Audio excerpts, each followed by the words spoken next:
Now, joining us for more on this issue, we are joined by Professor Braam Fleisch. She is the Professor of Education Policy at the University of Witwatersrand, and he joins us via our Zoom link. Professor, thank you so much for joining us this evening on the late edition. One would ask, 8 out of 10 children cannot read for understanding or read for meaning. Surely, as a country, we should be alarmed at this. It certainly is something that we should be very concerned about. If children are not able to read at the end of grade 3 in any language, they're going to be struggling in grade 4. And remember, in grade 4, children will need to be reading to master the new content. They're for the first time introduced to natural science, economic and management sciences, and they'll be given books. And if they cannot read those books, they're really going to struggle with the main content of school curriculum from grade 4 onwards. And when you look at the state of our country and our education system, what seems to be the problem here? What are we getting wrong? Why can't we have children in grade 4 that can read for meaning? So I need a little bit of context. We need to recognize that there have been significant gains. So the first time South Africa participated in PULS, the results were extremely bad. And between 2006 and 2016, we made significant progress. So I think it's important to recognize that we are at a very low benchmark, continue to be, but we were on an upward trajectory. And one of the key issues is that the 2021 assessment took place at the height of the COVID epidemic. So part of the explanation for the extremely low performance, at least part of it, has to do with when the assessment took place. And the reality is that significant number of kids, particularly in working class and poor schools, were adversely affected by the pandemic. One of the important insights that came from the study was that kids who did the assessment in English, in fact, their results did not drop from the 2016 results. So it was predominantly learners who did the exam or the assessment in one of the 9 African languages that had the worst results in 2021. And I'm sure many parents are asking the question, what needs to be done to get learning or reading back on track, in order for us to go back to the levels you were saying that were not so bad? Well, there's a real crisis. I don't want to underestimate the extent of the crisis. We need to put it in context that as a country and as an education system, we were definitely on an upward trajectory, and that COVID and the last has been a stumbling block for the question of what I think the Department of Basic Education, working with universities, has done lots of very important research, in fact, some groundbreaking research. We now know with a great deal of certainty, using randomized controlled trials. Unfortunately, it seems we are struggling there. Outcomes in early grade reading. I think we need to be ensuring that the provinces... You can continue, Professor. We were losing you there for a moment. So what we know is that there are techniques and resources and modes of improvement that need to be put in place, not just in a few provinces, but across all provinces.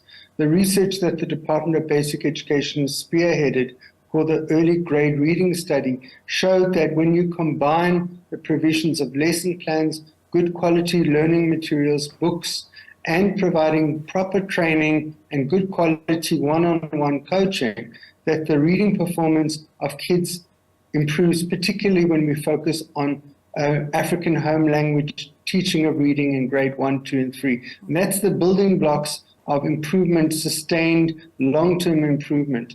We need to kickstart that process by deliberately and consciously focusing our energies in the provinces on improving early grade reading in grade 1, 2, and 3. That's a crucial part of the journey to improvement. And if we do that and we do it consistently, there's no doubt that when we see the PILS results in 5 years' time, there'll be significant gains. The other really crucial part of it is that we need to have regular universal information about actual reading performance in grade 3. At the moment, the only information that parents and the wider community has for school performance is at the grade 12 level. Until we have regular yearly information, not just by province, but in actual schools, where parents can know what proportion of children are actually reading in that school, information that is reliable and valid and trusted, then we'll begin to see provinces, districts, schools pay a great deal more attention on the actual performance of reading in our school system. At the moment, everybody pays attention to grade 12, and that's partly because they have real information at grade 12 level. Until such time as we actually have similar kinds of information at the grade 3 level, not punitive information, not information that would potentially harm learners, but information that provides guidance to parents and schools and districts and provinces.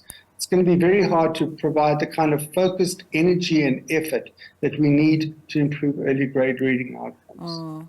And one would also ask, Professor, that, the problem that we see, and you are saying that our focus is always mainly on grade 12s, what needs to be done at the grassroots level, at the lower grades, to ensure that by the time they reach a grade 4, learners can read for meaning? So I think there are a couple of different pieces that need to be in place.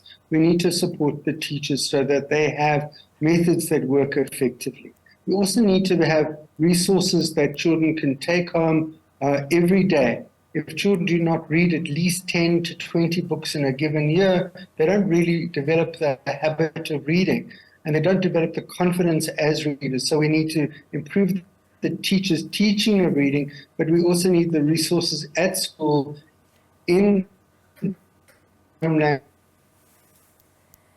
want to read and make sure that they begin to read those books on a regular basis at home.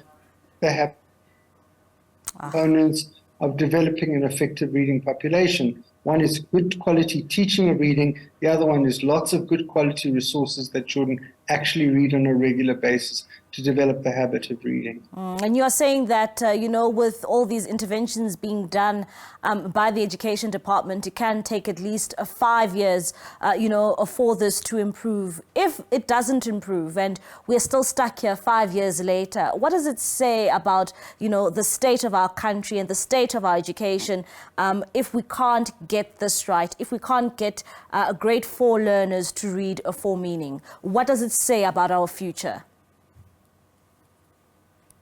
I think we need to recognize that we are on an upward trajectory. The education system is improving, and that COVID was a setback, but we can return to an improving journey. I think we need to make absolutely certain that provinces and provincial departments make early grade reading the single most important priority. And in order to do that, we need to have really good quality information that is not just at the level of the province, but it's at the level of the school, so that parents know where the learning journey is at in their school, how their children are doing in terms of learning to read. We need to be holding schools accountable, and ultimately provinces. Provinces, we remember, in the Constitution are the level at which actually are responsible for the provision of schools, and the importance of reading happens at the provincial level. We need to have MECs and heads of departments and districts in every province, recognizing that the single most important priority is early grade learning. And in my view, it's not just reading, it's reading and mathematics, because those are the building blocks for all school knowledge from the foundation phase onwards. And I think if we do get that right, if provinces do put the resources and the political leadership behind this, we certainly can continue that important growth of reading outcomes that was begun in 2006 and was, in fact, really making significant progress. COVID was a setback, but we can get back on the road to progress as long as we really do focus and we have really good information available on a regular basis at the provincial, at the district, at the school level, on a regular basis every year. All right. That is Professor Braam Fleisch from the University of Witwatersrand. He is a professor in education policy. Thank you so much for joining us here on The Late Edition.